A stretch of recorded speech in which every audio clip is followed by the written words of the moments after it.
Welcome to the Dog Trainers Podcast, a podcast created by dog trainers, for dog trainers, and anyone who's ever fallen in love with man's best friend. Hey everybody, welcome back and thank you so much for listening to the Dog Trainers Podcast. Mariano Alvarez here with Brent Labrada. We want to welcome you guys back for this is episode 1 of season 2 and we couldn't be more excited.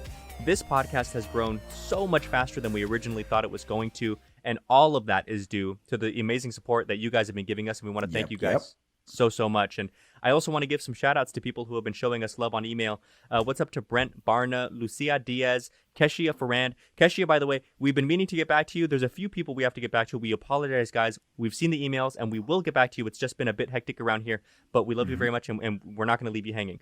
Keshia has a podcast of her own that's geared more toward the rescue world, and she was kind enough to invite Brent and I to be on, and we're honored and we'd love to. So absolutely, Keshia, we'll get back to you as soon as we can. But if you hear this first, yes, let us know, reach out to us. Let's get that scheduled. And we thank you so much. And with that, over to you, man.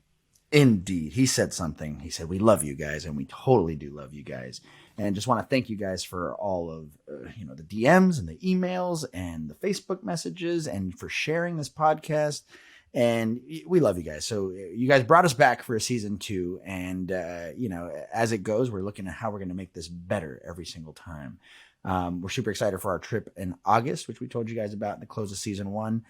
It's getting closer and closer, and we actually just booked all of our hotel rooms, and it's legit. It's going down. So thank you guys again for being such wonderful listeners. And to start off today's episode, this kind of goes back to some of the interviews that we had in season 1, specifically Sarah Bruschi, Michael Ellis, Denise Fenzi, some of these really amazing sport dog trainers. And what we realize in this podcast, just interviewing all these people, is kind of this huge divide between, not divide in a bad way, but divide in context between sport dog training and the pet dog world, right? And it is very different, and we got to learn that firsthand here on this podcast. However, there are some really, really great things that we learned from that side of the world. And the other day, Mariano reached out to me. He had this really awesome epiphany. And so I wanted to hand it off to Mariano so he can kind of explain his idea a little bit better. Sure. So my idea was this. I called Brent one morning. It was like a Saturday morning. And it was understanding the differences in the sport dog world versus the pet dog training world. And what are the ups and downs of this whole thing? And what exactly where does this leave us right now? Right. And what sparked this was, I noticed that in the sport dog world, kind of like in the human sport world, the reason I think that dogs are just sharper and their averages are so much closer, meaning like the weakest link versus the strongest dog are really similar versus the pet dog world. There's all different kinds of trainers and outcomes of dogs out there. Right. It's because they have the ability to mix it up and to communicate and to really kind of test their skills and test their mettle against other dogs and other trainers. But the only reason why that works is because they have a certain set of rules, of goals, right? Like everybody runs the foot race the same way. Somebody may train and practice differently, but on race day, you've all got to do the same thing in the same way. And so I think that's what gives the sport dog world enough unity for them to like all be speaking the same language in a sense. Versus in the pet dog world, there's constant infighting, there's constant just this and that, R plus versus balance. And even within the different, R plus and balance, there's all this different fighting and stuff going on because nobody can agree essentially on a very clear set of objectives. What are we looking for from training? What are we looking for in our trainers and our dogs and our clients? And so that stuck out to me because if we could come up with some semblance of a unified set of expectations, then like the sport dog world, we could start to incrementally make progress toward getting better and better, right? Right. And, a couple things that stuck out to me were in the sport dog world, one of the biggest differences, of course, probably the single biggest difference if I think about it, is typically speaking, the dog's handler is also the owner who tends to also be a trainer, right? Versus in the pet dog training world, trainers train dogs for owners who are not dog trainers. They do their own thing. They have their own lives. And for that reason, usually the level of consistency, the follow through isn't the same. Right. The People want their convenience. People want their convenience, and then also people just have their own ideas of what's good enough. You know, like you and I were talking about. Brent and I have talked before about. Have you, as a trainer, ever been more nitpicky with the client than they were with themselves? Like, I do it all the time, to where it's like, hey, he's pulling ahead of you just a little bit. Like, he's not necessarily pulling on the leash just yet, but he's out of heel position. He's a little He's ahead. thinking about it. Right. Yeah. And the owner just kind of doesn't care. And Yeah. I know that they don't care because they like half-ass address it, but not really. And I'm like, you guy, what do you do? Like, you know, fix it, you know? Right. And they're like, well, he's just pulling, and I take the dog and I, you know, and I fix it in 2 seconds. And I'm like, look, you could have done this. I know you know how. We're not talking a new client here, right? But people have their own expectations and then their own ideas of what they find to be sufficient, which is, that kind of is what it is, because of course it's their dog. But it's something that I think really helps delineate the difference between the sport dog world and the pet dog world.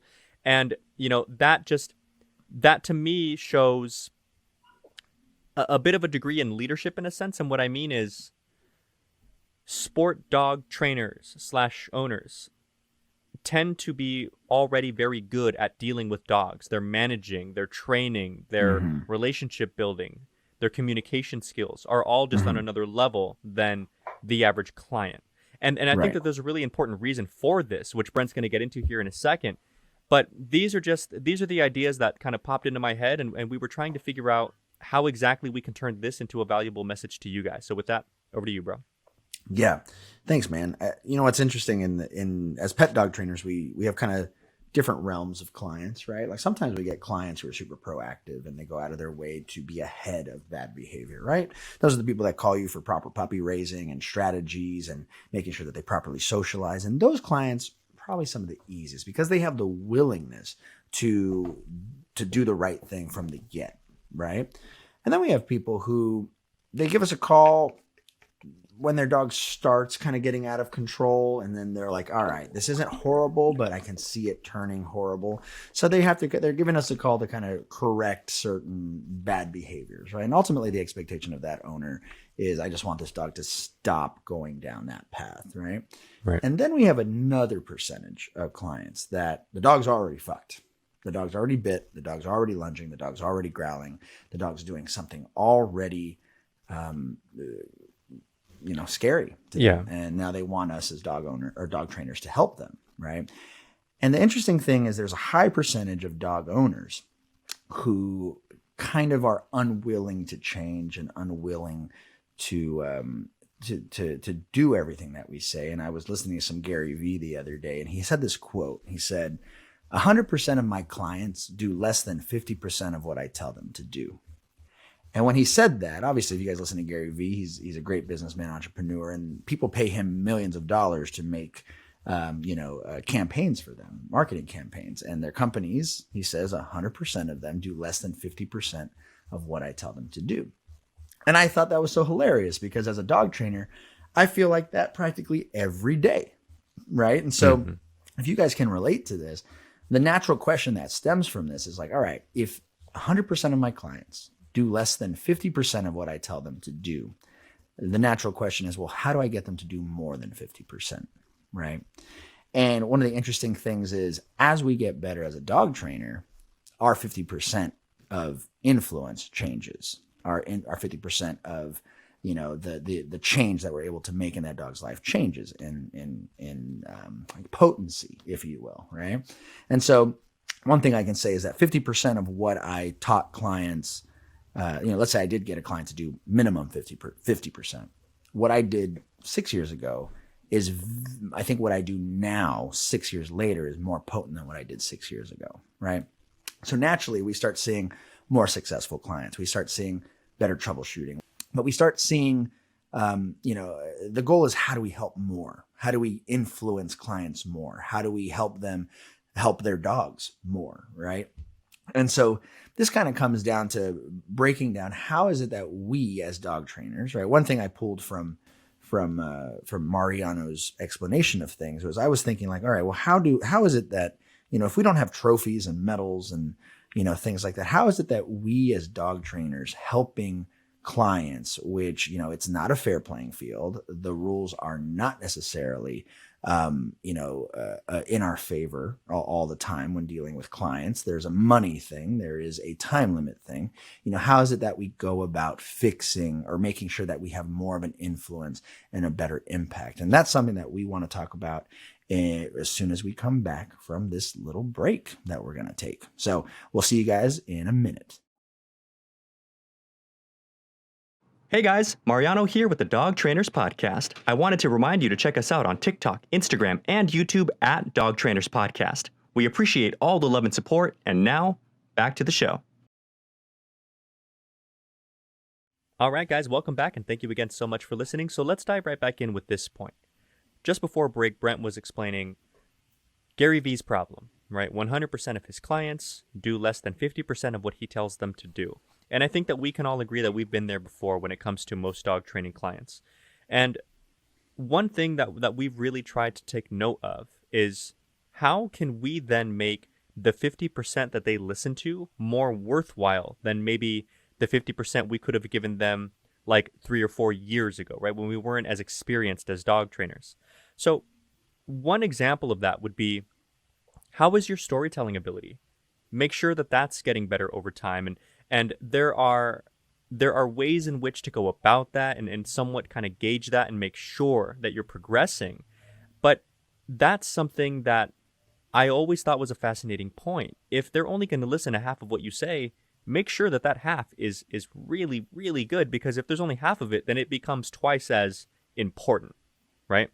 So when it comes to how you can draw from experiences and stories, how would you say would be a great way to look into that kind of thing, Brent? Yeah, man. So storytelling has been such a huge tool that I use in my toolbox, right? And I saw my mentors do it for many, many times. And as time goes by, you learn to make stories based on your personal experience, right?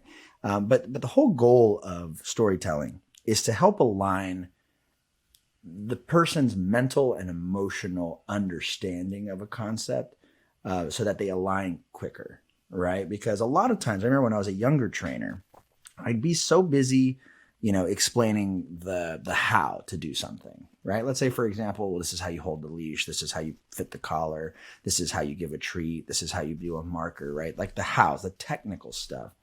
And I wasn't really explaining the why, right? And then I've seen the opposite of that where, I've worked with a lot of dog trainers where they're explaining the why a lot. Like, well, you need to be a leader, and you need to really motivate the dog, and you really need to do this and that, but they're not really explaining the how, right?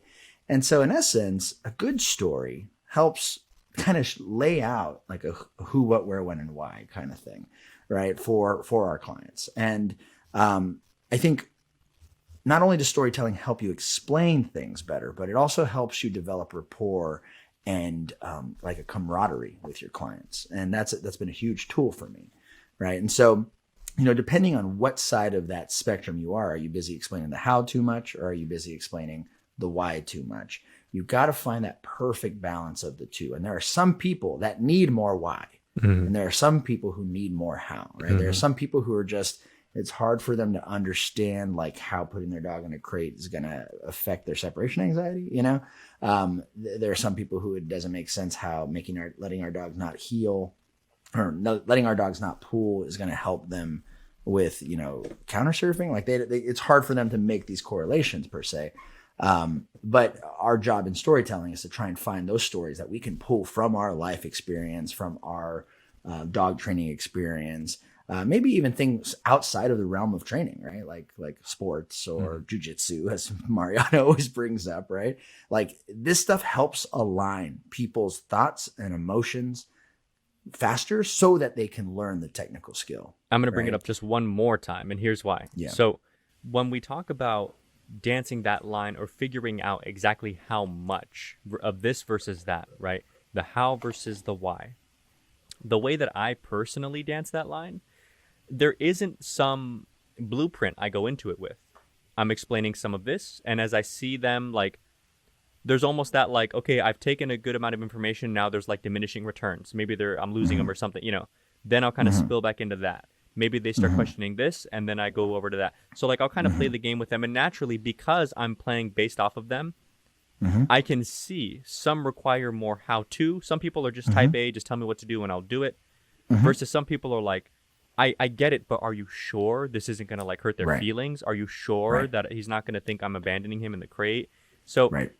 naturally, the reason why I bring up the jiu-jitsu thing is because, as we've talked about before, the white belt dog trainers, they tend to have this preconceived, almost this like pre-scripted idea of what they're going to say because their knowledge base is simple enough. And I'm not hating, I'm just calling it like it is, right? It's kind of simple enough and like face value enough that they've kind of got their explanations, panned out in their heads, how they're going to say stuff roughly.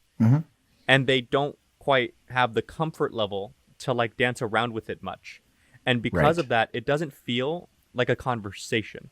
I think you know what I Right. mean, Brent, when, Yeah. when we've been working with other trainers who are newer, who it's not that they don't know their stuff because they do. And it's not that they don't have good people skills because they do. But it doesn't sound like an easy breezy kind of conversation between a professional and a client. It sounds Right. like someone who's giving like a speech in high school. Right? Yeah. It's Yep, got like yep, this yep, yep. preconceived kind of like pace and tempo, and you're not really reading the room. You're just reading off of your paper so you can be done, so you can sit down. And Yeah, and exactly. that's why I bring up the jiu-jitsu thing, because the more comfortable you get explaining, and just the more comfortable meaning not only the better you get at it, the more knowledge you have around it, which means you can have more lateral motion, more fluidity. But because of that, the more like actual comfortable you are, the more relaxed you are, then now you're just engaging with a human being. And you Right. get to have this kind of free-flowing, helpful conversation. And because of that, you can connect with them better. The points that you're making may very well have been good, only you didn't quite connect. And Brent hits the nail right on the head, and that's something that when we were working together, I noticed he did very well, is sometimes you'll bring up little things, and it could be the tiniest thing. It could be like a one-liner joke type thing that has nothing to do with dog training, but it just shows people like, hey, I get you, and it's just enough to like diffuse tension, or to like to put their nerves at ease and stuff like that, right? Right. And I won't harp too much on it, but I'm just going to give Well, a some of it's the Hippocratic method, like it's Hippocrates, like his ability to converse and debate and all that stuff. Right. I didn't know that that's what I was doing until I studied it, and I was like, oh, that's dope. essentially it boils down to, we're coming from two different places right now, but in order for us to have any hope of finding middle ground, let's start this conversation from the premise that we're both looking for the same thing. We just have two different ideas on how to get there. And where it really comes in handy. Socratic method. Right. I sound like an idiot. I don't know. I'm thinking of a different Hippocrates. Oh, Socratic. I just realized it was. You're welcome, everybody. This is why we're dog Sorry. trainers and not like theorists, okay? Yeah. Thanks. I'm so glad. Sorry, Hippocrates did other things. My bad. It's Socratic. I did No study worries. it. I swear, guys. Freudian slip. No worries. Sorry. I was just like, is it? It is Socratic method. So I just Yeah. Googled that shit. Sorry. No problem. Happens. No problem. Okay. So here is an excellent example in action. This is a real example of how a trainer can use something like this to diffuse somebody's suspicion, okay?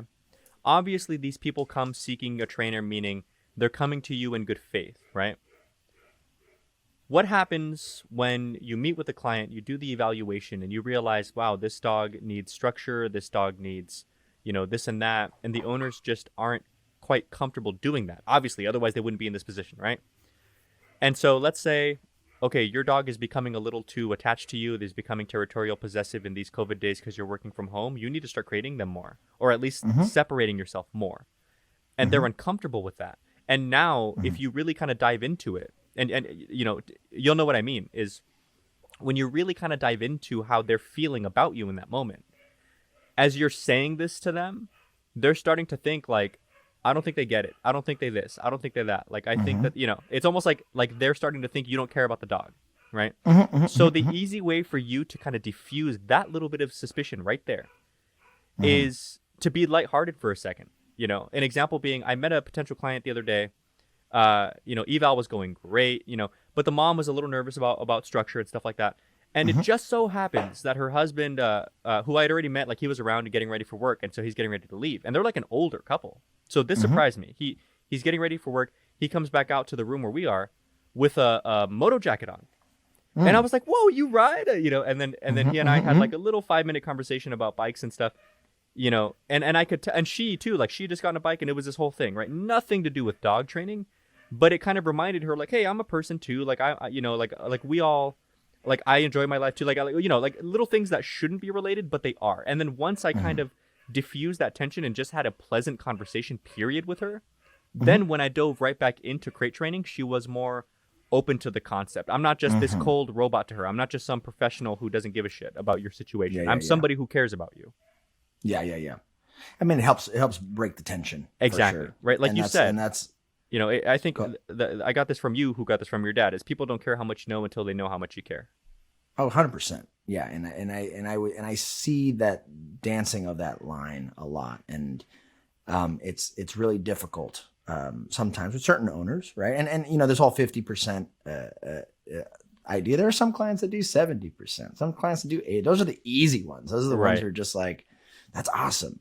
Those are the ones that make you look really good at your job because they do most of the work. Right. So if you guys are listening, if you could send us those clients, be sure to reach out to us. Please just send us those clients. That'd be great.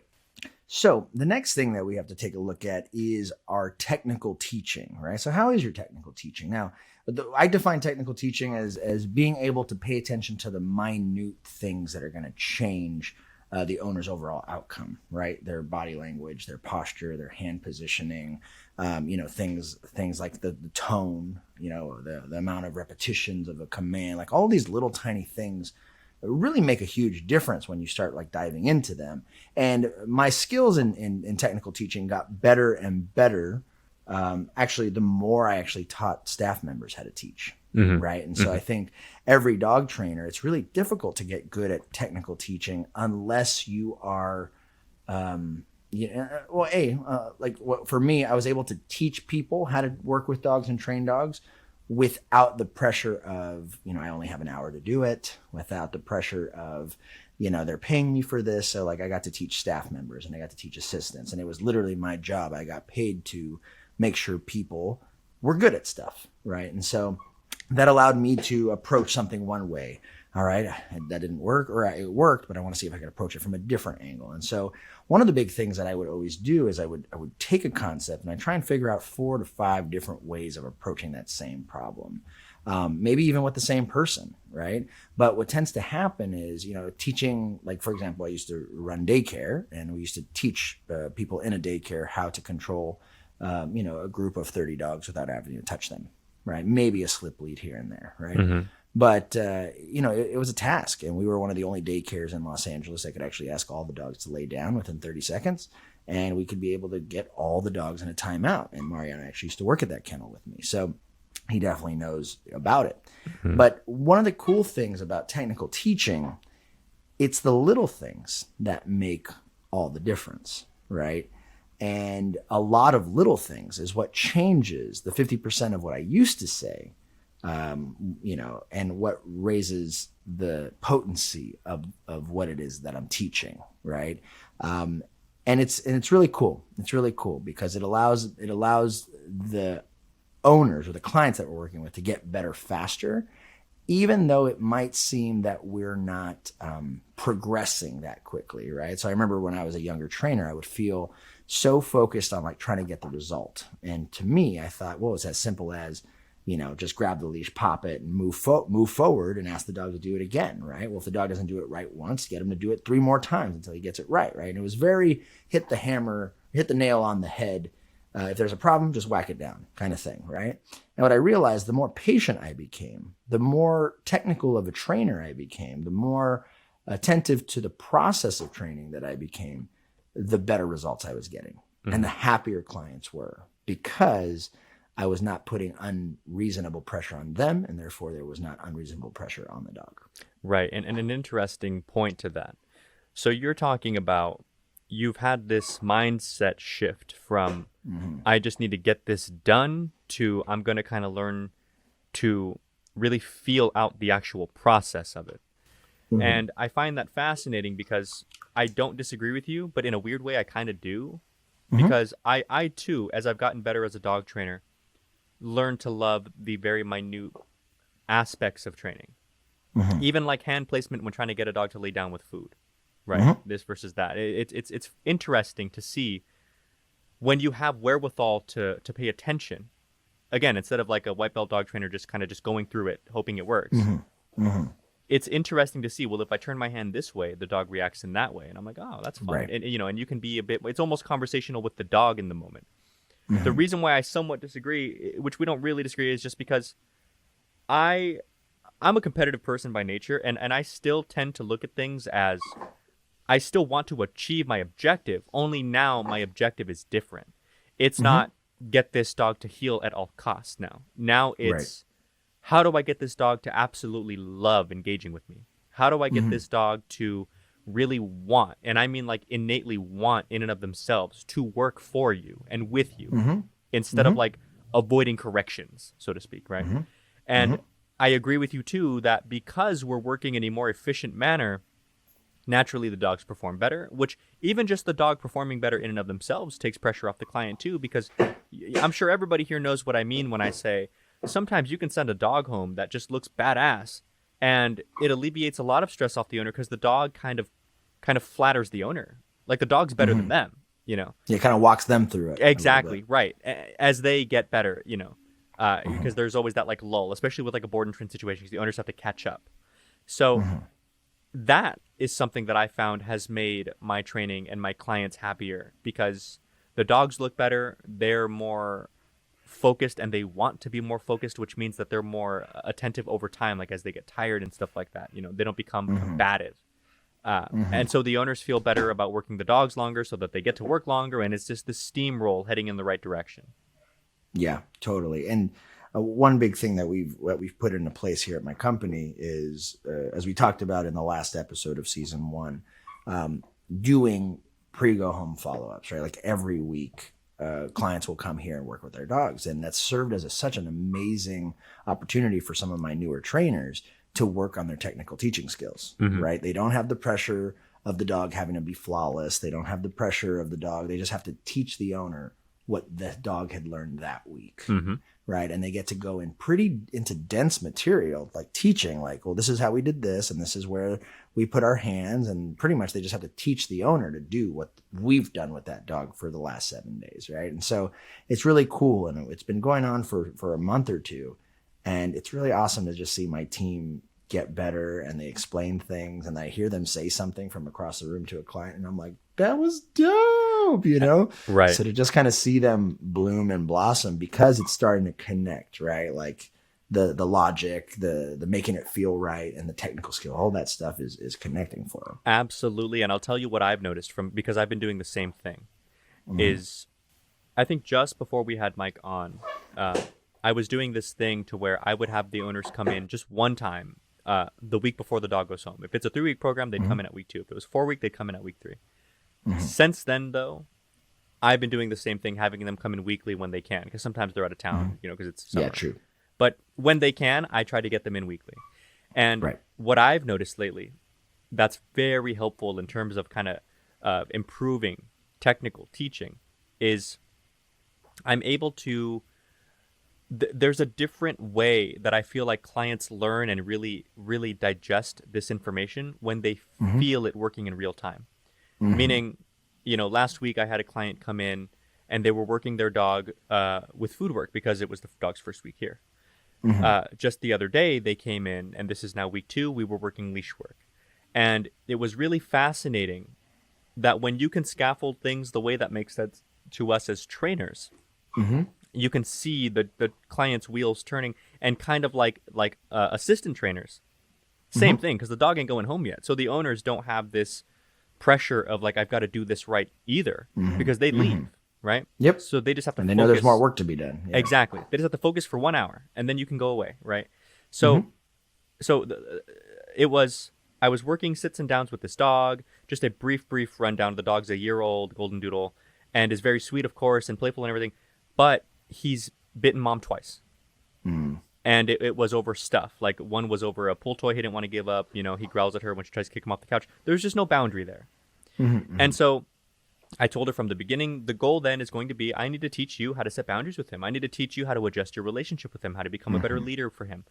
And with that, he'll trust you, he'll respect you, he'll stop pushing you, he'll stop trying to nip you, and yada, yada, yada, right?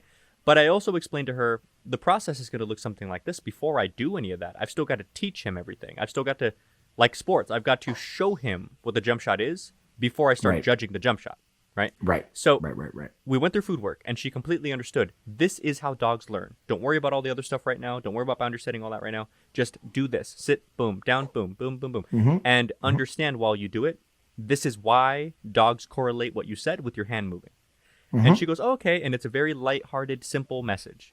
Next week, now that she's had a week to ruminate on the food work, I go, I'm happy to see you guys. Let me show you how this becomes that. And we start working with leash work. And I start explaining to her, this is how you're going to start setting boundaries. With very light leash pressure, you're going to guide him into sit, good, down, good. And then you're going to clap your hands and try to, like don't call him, but see if you can't get him to move out of his down. When he does, you're going to go no and use your leash to put him back. And she goes, and she goes through a few repetitions, and you can kind of see in their face, like they're just making sure they get it right. But then a few reps in, they're like, oh, I think I see what's happening. I think I see why this is, And of course she claps again, and the dog thinks about moving, but this time doesn't actually move. And she goes, oh. And then I can explain to her the real benefit of this. And I say, are you ready for this? And she goes, yeah. I go ahead and release your dog and reward him. She goes, break, boom, play, play, play. And I told her, what if I were to tell you, not only does us doing leash work right now express to the dog that you can make him wait until you release him, therefore reinforcing that idea of dominant, who's in charge, right? You control space and privileges, access to mom. But also, what if I were to tell you that the conversation that you're having with your dog, a little secret conversation that most people don't seem to know about, is mom's love is not unconditional. Mom gives access because she released and rewarded the dog. Mom gives access in terms of playtime and just closeness to dogs who behave and dogs who listen. Because if he didn't listen, he broke the command a couple times in the beginning. She put him right back. If you try to break commands and come to me, there's nothing for you when you get here. And when I explained that to her, just like that, then you could see this like, oh, I get it. So this is how this is going to turn into this and this. And then I gave them a brief rundown before they left. I'm like, okay, guys, next week, like as in this coming week with your dog, I'm going to be turning this into that. And I'll see you next week, and we'll go from there. So just that's a little example of how like you can explain things to owners in a way that's not so stressful for them because they don't really have to worry about it other than just the lesson. Yeah, and I think that's really important because like what popped in my head when I was hearing you speak was kind of talking about like actions speak louder than words, right? And how is it that you convince the dog of this complex idea, like only good dogs get affection and blah blah blah blah blah. It's because your body language is explaining that to the dog, right? When I block the dog, I'm telling him you can't come over here, right? When I put the dog back, I'm saying you weren't welcomed, so I put you back, right? Like there's all these other technical things from the body language to the timing of this to the marking of that, like that it is a lot. It's a fucking lot for a dog owner to learn, and so that's why I love just breaking it down and scaffolding it with the owner 1 week at a time if it's possible, right? But right now during summertime, everyone got their COVID vaccine and they're fucking leaving. So I know we have a lot of teaching to do when they come back because they're not going to be able to come every single week. So, well, super excited about that. Yeah, man. So I want to move on to the next section, right? We were talking about how's your troubleshooting, right? What's one of the big issues that you see with as we get better as dog trainers? What are some of the things that we get sorry, let me rephrase this. When we were younger dog trainers, our troubleshooting wasn't as good as it is now. Right. And what would you say some of those, how would our troubleshooting get better as a dog trainer? My single biggest complaint in troubleshooting, almost in dog training, because I'm sure you and I are in the same boat. We retrain a lot of other trained dogs often, right? My single biggest complaint, I've done blog posts about it. You and I have done other content on it. Misdiagnosing the problem. I get so many dogs. In fact, my latest employee, my assistant Lincoln, his dog, Artie, I get so many dogs that come to me with this whole host of issues on top of whatever the original issues were, because the person that they were training with before thought that it was something else, so they were working towards something else. So now not only did you solve this problem, but you've made the dog worse in some other way. And the very quick example is, so I have an employee who has a dog named Artie, and Artie is his service animal because my employee's in a wheelchair. And Artie is he looks to me like a golden Australian Shepherd mix, like really fluffy, giant golden, very excitable, very sweet, and he's pretty solid with his obedience. Now the problem is his obedience is great with food and toys, like he's very drivey. Imagine that, right? But because he's drivey, he jumps and he pulls and he barks and he this and he that. He's a drivey dog. Right. My client, or my assistant, is in a wheelchair. He can't quite. How do you control that, right? So of course, the natural step for that for him was like, okay, I'm gonna do some e-collar work with him because I can press a button. I can do this, right? So he sends him out to do a board and train with someone. I don't know the name of this person, and the dog comes back worse than they were, and anxious in the crate when they weren't before, and afraid of the e-collar when they weren't before. And they send me the dog after like weeks, by the way, of talking back and forth and like making sure that I'm the right fit, because of course now they're nervous about training their dog with e-collar or like sending it to a board and train.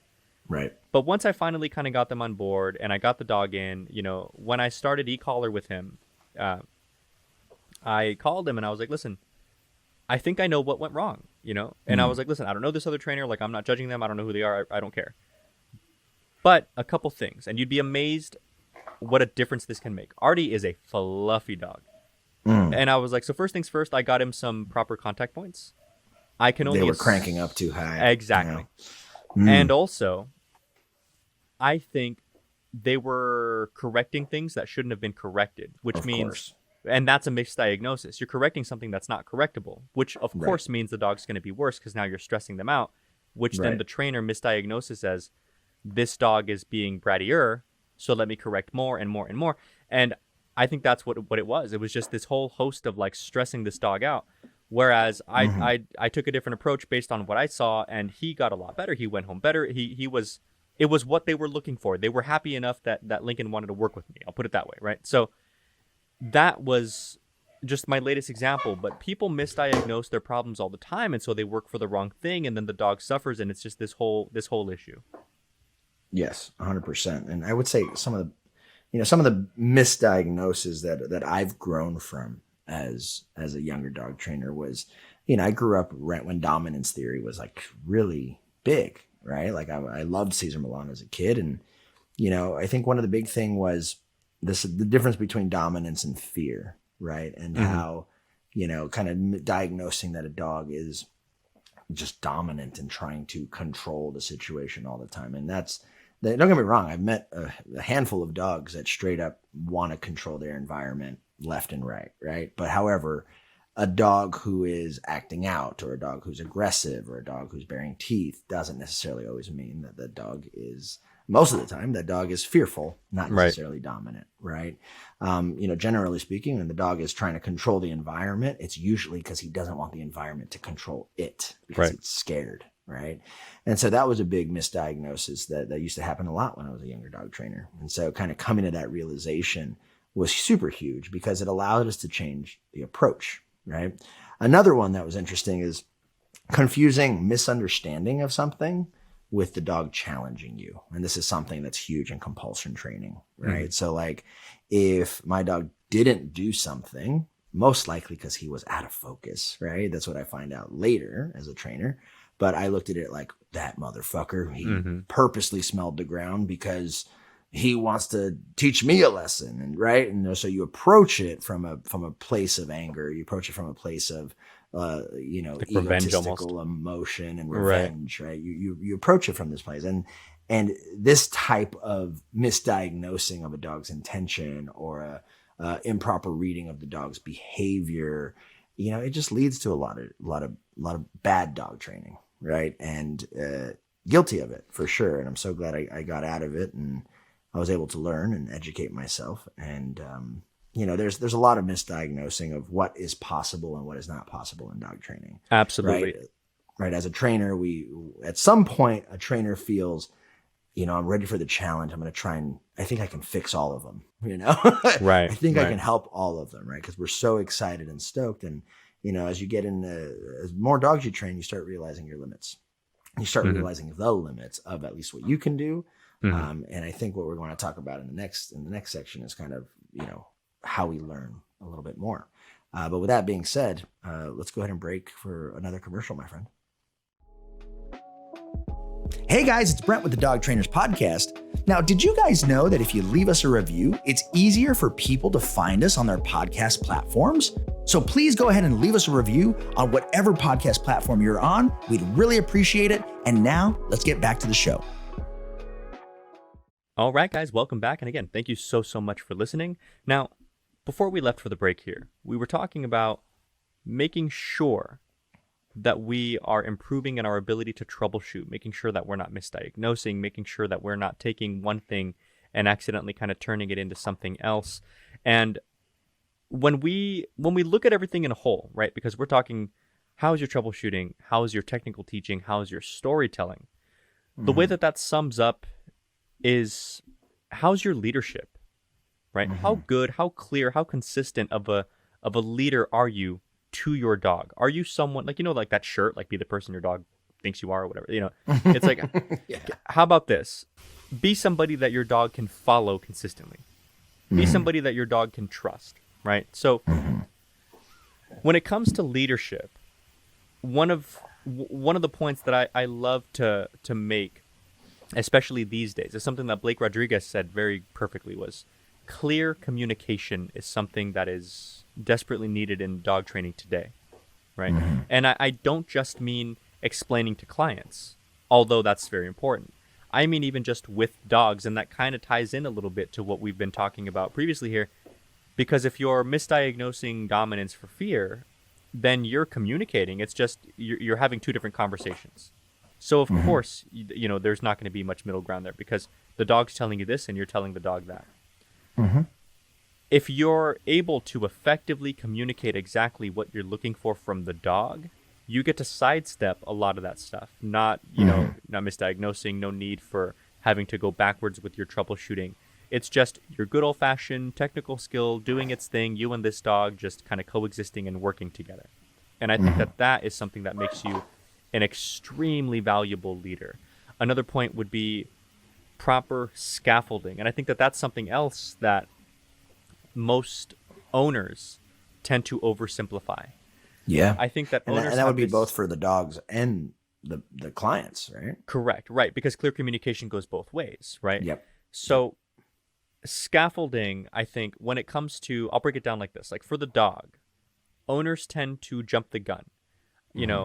Working sits with food. Like I have this problem with clients sometimes. I'll give them homework and it's like, I'll start very simple. Work with sits, with immediate releases, meaning the second the dog's little butt hits the ground, you go break, and then you start working delayed releases, meaning sit good, or sit, stay, break comes later, right?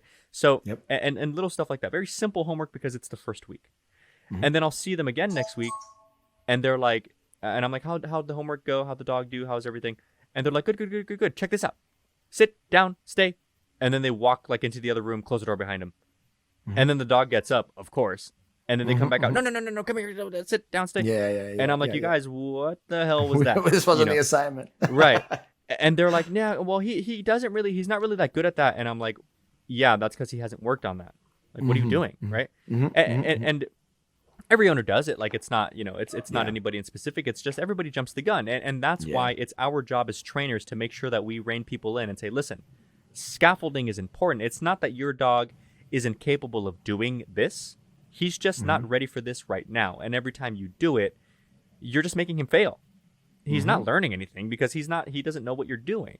So, that's something that really gets to me, and we'll move on from there. But yes. Well, I with want to the go on communication. and talk about scaffolding with owners, right? With clients, because it's the same problem, right? It's the same problem. And I think our job, as dog trainers, to teach clients how to be leaders, we have to kind of exemplify how to be good leaders to them, as you're mentioning, right? And it starts with clear communication, but also it's setting our clients up in a way where that we build their confidence as well as their technical skill and their understanding of things and everything, right? It's kind of has to happen all at the same time. And I think some of the common ways that people kind of don't do this, right? It's kind of where you have like the hit the nail on the head kind of thing. Oh, my dog's leash reactive. All right, let's put him around 4 or 5 dogs and just hit him with the e-collar, or let's give him a lot of corrections, right? Right. That's not scaffolding at all, right? And so kind of like I always used to make this comparison where, dog training is like learning how to swim, and there are some kids you just throw them in the deep end of the pool and they might figure it out. And then there are some kids you throw them in the deep end of the pool and they turn into me, where I figured out how to float, but I figured out how to float with very bad technique. Mm-hmm. I couldn't tread water in the deep end of the pool till I was like 13, 14 years old. Dude, I You didn't know what learn I how to mean? swim. Literally, this isn't a joke. Until I joined the swim team in my sophomore year of high school. No shit. Yeah. No So now shit, I'm actually a right? really good swimmer, but that's how I learned. I was like 14 years old. See, We're from the that's- ghetto. and There's you no- learned we under don't- and you learned under pressure too, right? Yeah, You learned right. under But we're from pressure. San Bernardino. There's no, we don't get to swim. Yeah, we didn't have pools back then. Yeah, I don't have a pool. Yeah, not one that you could dive in.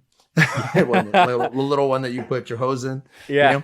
But yeah, so scaffolding, right? Like if we were to going back to that swimming analogy, it's like, all right, if I'm going to train a client, right, to train their dogs, what's the equivalent to like the shallow end of the pool, right? Mm-hmm. That shallow end of the pool might be a controlled environment, a lot of little distractions. All right, great.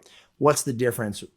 What would be the equivalent of a deep end of the pool, right, for that client? Now, mind you, the pool is a controlled environment. It's just the deep end's a lot harder than the shallow end. Right. And so through this process, when we teach clients how to get their dogs to pay attention, how to have self-control, how to lead them, how to use their body language, how to mark things properly, right? There's so many little things that are into this leadership stuff, right? Learning how to speak dog, but at the same time teaching the dog what the human wants. And like there's a whole marriage of things that have to come together in order for the client to really be effective. If we take a client who doesn't fully understand what to do, and then we shove them in one of the scariest or hardest environments that they have, they're going to fail, right? Now, there are some clients, again, just like when you throw a kid into the pool, some of them figure out how to swim. They can roll with the punches. They can go for it, right? Like Mariano, he learned how to swim under pressure being on a swim team. I had to learn by being walked through the right techniques. This is how you stroke. This is when you breathe. This is when you do that. And I had to practice hundreds of reps because I had such a fear of drowning because of my brothers throwing me into the pool, right? And so it's interesting because the same way I spent most of my childhood kind of going to pool parties and like holding on to the side of the pool, right? There's a lot of people who spend their whole life walking their dog, let's say for leash reactivity, having really bad technique. Don't get me wrong, they're getting done with the walk, but they're trying to manage the situation wrong. They're working 10 times harder, which ultimately creates the walk to be more stressful than it needs to be, or the aggression in the house is more stressful than it needs to be, or how they manage it. It's just really bad, exhausting technique. Well, see, right? and when that, go ahead. sorry, that becomes an interesting conversation in itself because I've seen it before in dog training. It's more like human psychology, but as it relates to dog training, is people come up with these management structures, how they deal with their pulling or reactive, whatever dog. And it works for them, but it's a ton more work than it should be. And yet it almost feels good for them that it's a lot of work because it feels like they're doing something. It feels like they're trying, right? My favorite example of this is like something that people tend to overcomplicate. I don't know why they do it, but they do it. Is vocal lessons. You know, I've seen them. Like I've done them back in the day. Like, and it's like a lot of breathing exercises and like you know, and like what do they call them? Like vocal fries and what do they call the brr sound? Whatever that is. But like Yeah. you know, but it's very simple stuff. Like it's not super complex, not rocket science. But I noticed that it's even though it's just a matter of keep doing these things in order to like to improve your breathing technique and your like your vocal closure technique and all that stuff. Control. Stuff, yeah. It's not complicated, but people complicate it. And and when I was listening to my vocal coach, he was telling me like people can't help but complicate it because it makes them feel like it's more worth it. Like it makes them feel better about doing Like it because convoluted a little bit. right, because otherwise like you sit there and you sound dumb, you know, and like people's ego kind of gets in their way. And so it's almost like if you make it harder, then it's like I'm working hard. I'm busting my ass type Yeah, thing, you know. I'm getting value from this. I'm getting Yeah, value from, like Brene Brown said, right? Like being busy as a status symbol is not necessarily a good thing. Yeah, Being yeah. effective is. And that's actually a way I didn't think about it. You know, like don't make it too complicated. right. You But, know, but, like- but the thing, yeah. but I'm not talking necessarily from the trainer. I'm talking about be aware as the trainer that owners love to overcomplicate shit. Yeah, true. And be on the lookout for that and like push their asses back toward the shallow end when they need it is what I'm saying. You know, and to on the flip simplify. to simplify. And on the flip side of that, there are owners out there, I think you can agree with me, Brent, where sometimes in a controlled, safe environment, of course, like a pool, you let their dumbasses go out to the deep end a little bit so that they learn to slow down a little bit. Yeah, You know what I'm saying? exactly. I love my clients, Yeah. but I'm just keeping it real, right? So Yeah, like, you yeah. know, Let them fail. let Yeah, them fail. so they right. learn. When Yep. we know it's okay to fail, right? Failing Yep. safely. Was that Blake Rodriguez? Yep. And you know, and failing safely helps them understand the gravity of the situation. It helps them understand why it's important to get it right. And especially when they can see their failure in the direct contrast of you doing it the right way, then they're like, "Oh man, I want that." And you're like, "Okay, good. Now you're listening to me. Now let me show you how to get this." Yeah, so that's actually interesting because failing safely. So I have a dog named Kuma that we actually just did a session with today, and this is his fourth follow-up session after going home, or third follow-up session after going home. And this was a dog, 120-pound German Shepherd, leash reactive, never been socialized before in his life. And if you guys go on my Instagram, you can see a little video that we did of him socializing for the first time with some dogs, and at Canis Behavior. And Is this the if guy you that you guys, posted to the DTP Instagram? I what put him was on it? the story, I think. The story. I put him on this. Yeah, I put him on the story. But if you guys go to Canis Behavior, you guys can see the actual video of him. He's handsome, beautiful working line German Shepherd that the mom had no clue how to handle him and spoiled him rotten and all this stuff. And so we did the leash reactivity. We socialized the dog. He's actually very playful and very goofy. And so what we've been doing during his follow-up sessions to really make sure that the owner's technical skill and timing and way of managing things are on point, we've been doing a lot of simulated visits at the park, right? So first it was me with one dog. Then today it was me and my 4 other trainers. They all had a dog. So it was 4 dogs and me coaching the owner. Okay, we're going to randomly run into these dogs, and we planted them all through the park. And you want to know what's funny? The whole session, dog didn't react one time. However, the only time the dog reacted was when the dog saw me. Okay, so the dog saw me. He started getting excited. He saw that it was Brent. And all of a sudden, the dog starts barking at me. Roar, roar, roar. The state of arousal just went up, went up, went up, went up, went up. And I said, take care of it. And she was like, and she couldn't calm the dog down, right?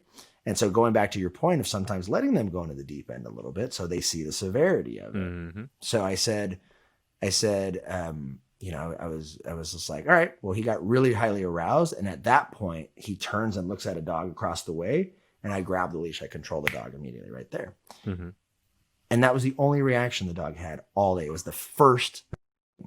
And it was in that moment I had to let her know. I said, I understand your dog likes me. I understand your dog is excited to see me. But you let your dog get at such a high state of arousal that you lost control of him. And that was your bad. That was your bad. And that's a fascinating point because that kind of leads into another couple points here that you know we had written down, which was so the dog sees you and gets excited because he knows you, which is great, except your current level of excitement is not quite beneficial. It's not going to help you, right? Like we're not vibing right now. You need to chill out. Giant ass German Shepherd mom can barely control you. So something too that I think really helps improve one's leadership is I tell people this all the time. Proper socialization, not just socialization, right? Obviously the dog knows you, the dog's happy to see you, but I explain socializing to owners like this, and I'm going to tie 2 points together because it's very similar. Proper socialization walks hand in hand with managing excitement. That's also another major pillar of being a good leader for your dog. is everybody buys a puppy and thinks, let me just get them out into the world and see cars and people and cats and things to get them comfortable. And while I don't disagree with you, like, yes, you have to expose your dog to things, of course. Where I throw in the word proper socialization is you have to teach the dog how to feel in the face of these different distractions.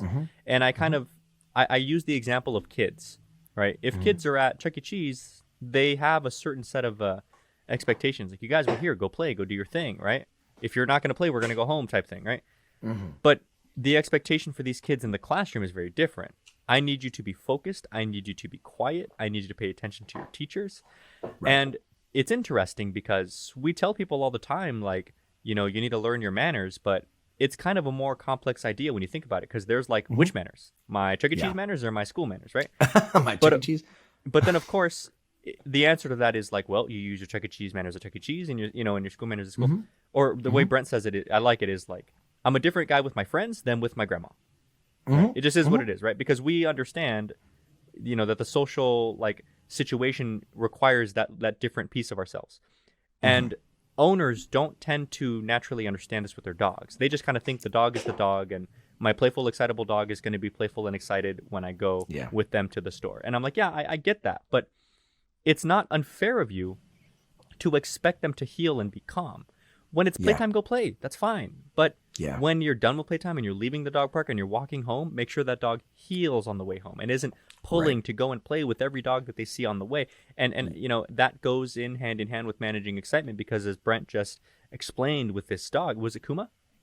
Kuma, yep. Kuma. As Brent just explained with this dog, excitement can easily go either way. The dog can be very happy to see Brent, and because they're very aroused in a positive way, they see another dog in this excited state, and they're more likely to flip it to the negative quickly. He's more likely to react to the dog. He's more volatile. Yeah. He's more volatile. Unstable. Exactly. Unstable. Right. Unstable. Yep. Exactly right. So arousal is something I try to get people to understand is not necessarily good. Not all the time. It can be good. Playtime is great. Being happy to see me is great when it's appropriate, when it's safe. Right. It's not good to be volatile. I don't care if it's because you're really happy.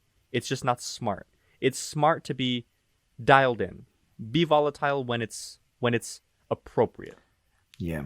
Well, one interesting point is, like, I don't think dog owners know that dogs are capable of deciphering rules from different environments. However, they notice it all the time, right? Like, how many times does a dog owner go like, well, the dog's doing great because you're here, And so, like, okay, the only new variable to this was that I showed up. So now your dog's on their best behavior. Or the dog's doing great now that he's back at the kennel that he was trained at, right? And the funny thing is they see that, and they're so like they understand that it's possible. However, they don't necessarily know how to create it for themselves, right? They don't necessarily know how to expect self-control and patience. Like my angle on socialization is always about self-control, right? Like the key to self-control and patience, that's the stuff that keeps us away from jumping into our primitives, right? Like if we weren't taught please and thank you and how to share and taught,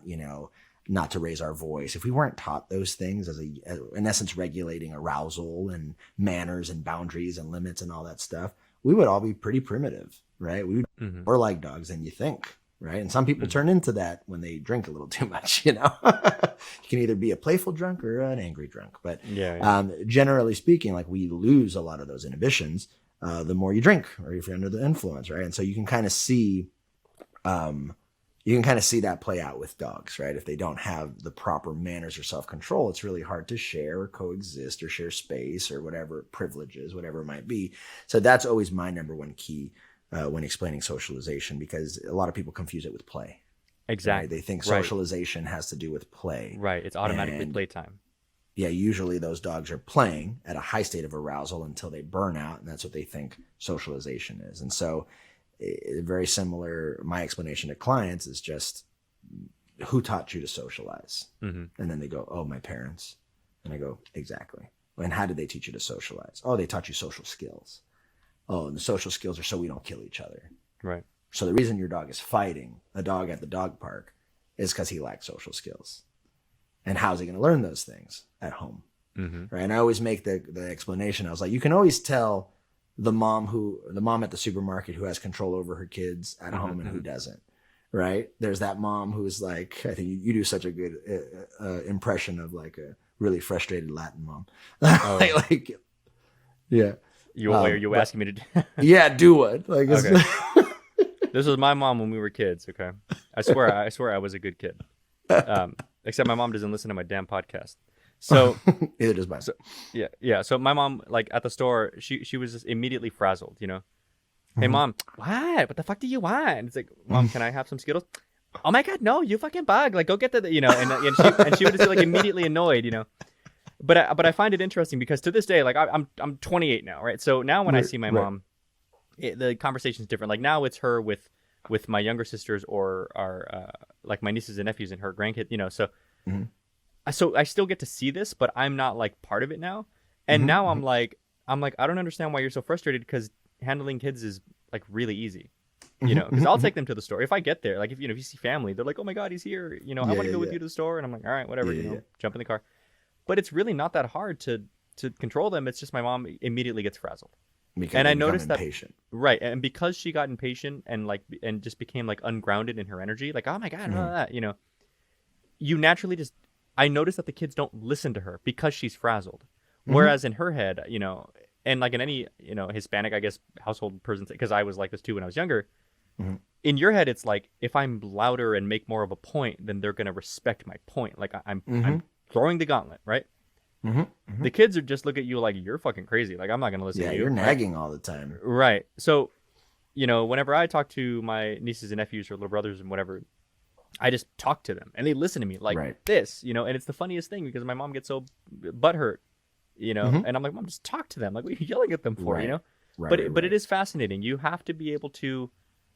It also kind of ties into the teaching of manners, because you don't do what your mom says, you do what your mom does, right? So if in this situation, and I have very similar situations with my clients as you do with Kuma, if the mom can't relax, that dog, good luck, right? Yeah, so it's not relaxing. Yeah, it becomes our job to teach the mom how to be calm enough and to understand why it's important to calm yourself down in order to relax your dog.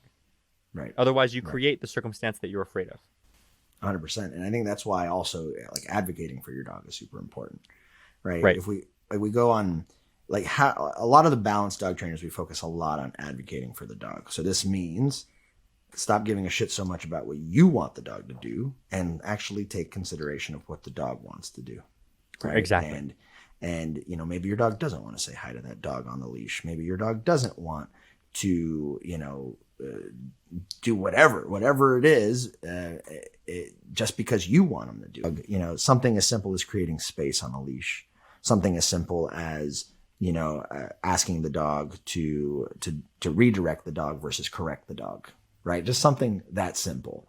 You know, again, all of this is context based, but advocating, like, what would be some examples for advocating for you? Well, my favorite example is my personal dog, and before I explain the example, I'll say this. The way that I would best describe advocating for the dog is consistently doing the things you need to do to make sure that your dog knows they can trust you.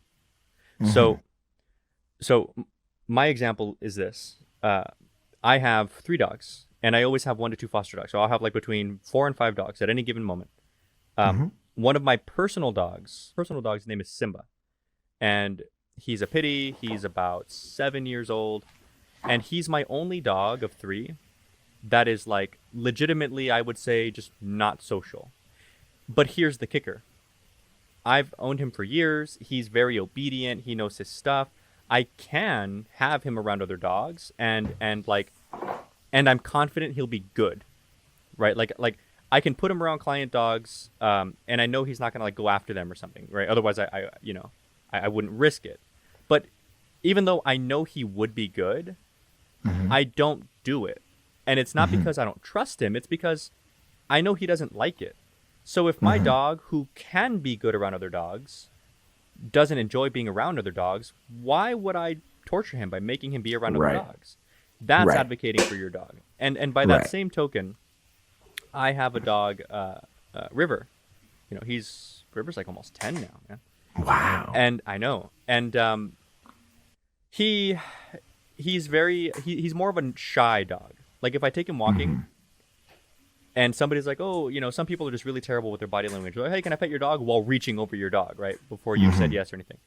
He like freaks out and he's like, oh, And once again, I'm confident that if I were like, hey, sit, good, he'll sit there and wait. He's not gonna like go after them or anything. But he doesn't like it. So I've had to kind of be a dick and be like, oh, you know what? No, I'm sorry. And people do that whole thing of like, oh, no, dogs love me. I'm really good with them, and they're like still walking around me trying to get to him as I'm telling them no, right? So you get to that because they point, care about what they want more than exactly what you're telling them. Yeah. Right. So you get to that point where it's like, can you fuck off, please? And then and then you're the bad guy and they walk away all in a huff. And it's like, well, listen, I don't mean to be mean or anything. Like, I don't want to be rude, but it's my job to protect my dog. I really don't care about your feelings. I'm out for him. That's advocating for your dog. And again, I want to be clear. I'm confident he would have been fine. He would have let them pet him and all would have been well. But he doesn't want it. So I'm not going to let you do it. Doing the things that you need to do consistently to make sure that the dogs understand that they can trust you. And the way that they trust you is making sure that they understand you've got their back. Right. 100%. 100%. And I think a good thing to close this section off on, to talk about, is when we look at all of these: clear communication, scaffolding, proper socializing, advocating for dogs, there are certain clients that want to learn and they want to take it all the way. Right. And I have a client I trained 8 years ago who hits me up at least once or twice a year. Her pity is, doing great and she loves him. She loves her. No, different pity. And she hits me up and she goes, how do I elevate? Like, how do I do more? Like, what else can I do? And sometimes she's just so eager to get better, right? Like, it's almost those clients who are like, you should be a fucking dog trainer, right? And, some clients just have it in them and they ask and they do the research and they go for it. But a majority of dog owners is they just kind of get content with just enough, right? Well, the dog's not lunging anymore, so that's enough, right? Or the dog's listening better now, so that's enough, right? And so one of the big things that's important for us to kind of motivate them. You can't never force them, but you have to motivate them to try and continue to push the dog long term. And what we mean by push is, try new things. Try doing things with the dog that maybe before you could. This is what I mean, at least, and you give your 2 cents. Try doing things that you normally couldn't do with your dog. Try doing something different for the quality of your dog's life. Maybe taking them on a hike or taking them on a trip or doing certain things with them where the dog, where now your skills and your relationship now are tested, right? And especially if it's something valuable or if it's something pleasant for the dog, try them out, but also try not to get complacent with your rules and your boundaries. So that's what I think. No, I agree with you. But what I want to add to that is, when that client reaches out, because I know what you mean. Clients reach out like, how can I, like, what's next? Like, how can I do more? Something I tell people is a combination of that. Like, here's how you can get creative in this way, like depending on that specific dog. But also, keep this in mind, you guys. Take note. If clients want to do more, sometimes they just have to do more. Keep drilling. Keep working plays. Keep working down. Do it for 30 minutes, 35 minutes, 40 minutes. Same shit you've been doing, but keep it up. Because you can never, ever, ever underestimate just good old compound interest. My favorite example of almost anything explaining anything is just, you can do 100 push-ups in a day. Doesn't change much. But if you do 100 push-ups a day for a year, you change a ton. And you've never it was the same thing that you started with. 100 push-ups a day is 100 push-ups a day. It's not like, okay, now do it with one finger, It's just keep going and let it evolve you over time, right? Right. And then maybe at some point down the line, we can make some adjustments to keep it difficult. But there's a difficulty in it already, because it's like sometimes, let's say you've been doing it right. Yeah. Sometimes, let's say like 6 months in, you're good. It's not hard anymore, whatever. Sometimes it's like, oh shit, I forgot. Okay, well, I got to learn better time management. Oh damn, I ran out of, I ran out of time. Well, I've got to prioritize my day better. So there are skill sets that you learn even though you haven't changed anything yet. Just straight up repetition has a lot to teach you. And same thing with the dog. And a point that we really wanted to make clear was, when you're the one drilling the dog. Again, I don't care if it's a simple series of sits and downs every single day. If you're the one drilling the dog, not only, again, does the dog understand how to be consistent over time, right? Grit, right? I can keep going. The owner understands how to push the dog. You become a better coach for your dog, a better leader for your dog. Some days my dog's just not feeling it. Like everybody knows how it is, right? Like my dog just, I don't know, just on one today. Okay, figure it out. And when you figured it out, now you've learned a skill set of what you can use moving forward. When my dog's just not acting the same for whatever the reason, I know that I can make these adjustments that I've made in the past and gotten some positive result. Continuing to push is, it's of innumerable benefit because it keeps the dogs fresh and engaged, and it stops them from becoming stagnant. And what Brent said just before he kicked it off to me was, you know, it's owners kind of decide what's enough, and they just kind of stick with the bare minimum, and then they slack on their rules. And here's something that I found as a dog trainer, you guys, that I think is an interesting point. Sometimes the owners don't even necessarily slack. They just stop progressing. But they didn't regress. They just stopped progressing. And the fascinating thing is, whether this is a good or a bad thing, I don't know. Sometimes what's enough today won't be enough tomorrow. And the owners did the exact same thing for like 4 or 5 months, but still, oh, you know what? He's been a little bit reactive again lately. Have you been doing all your drills? Yes. Have you been crating him? Yes. Have you been this and that? Yes. Okay, so then we've got to push it a bit more. So sometimes the bar moves around you, and it's like, I've been doing everything you said, but it's just not enough anymore, you know? Right. So it's good to keep progressing for reasons like that as well. Right. 100%. Now, kind of going back to the original prompt here, right? Like our clients, 100% of our clients only do less than 50% of what we say. I think that the point of this episode, in essence, is to how do we become better dog trainers in the teaching and the technical skill, in the troubleshooting. However, there is a little bit of a divide, right? There is a little bit of a divide. There are going to be certain things that even I remember in our episode with Sarah Bruschi and Denise Fenzi, you know, it's been years since they've had to deal with certain pet dog issues that, you know, it's not necessarily easy for them to answer in context certain questions, right? And so I just want to send an invite to anyone out in the Los Angeles area. If you guys need any advice or any help, if I can be of any help to you guys, feel free to reach out to me anytime through this podcast, just DTP or dogtrainerspodcast@gmail.com.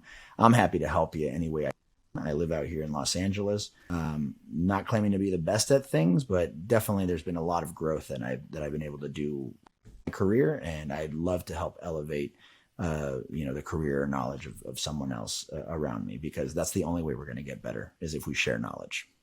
Same, you guys. I'm out here in Phoenix. If you need help, you let me know. Sounds good, guys. Well, love you guys so much. Thank you guys again for listening to episode 1 of season 2. We're super excited for our guest, Say It Once Dog Training with Vinny Selma. If you guys know who he is, this guy has a huge freaking social media following. We totally got to dive into how the hell he did that. And he's also an amazing content creator. A really awesome dog trainer. He hosts these giant fucking group classes that I can't wait to dive into. But yeah, go ahead and check out Say It Once Dog Training. And we look forward to seeing you guys next week on season 2, episode 2. Again, my name is Brent Labrada, and that guy over there is Mariana Alvarez, and we will see you guys next time. Peace. Peace. Thank you for listening to the Dog Trainers Podcast, a podcast created by dog trainers, for dog trainers, or anyone who's ever fallen in love with man's best friend. We really hope that you enjoyed this episode and can't wait to be back with you guys. Be sure to follow us at Dog Trainers Podcast on TikTok, Instagram, and YouTube. And don't forget to punch the hell out of that subscribe button and leave us a review. Remember, guys, this is your podcast. You're the best listeners in the world, and we'll see you next time.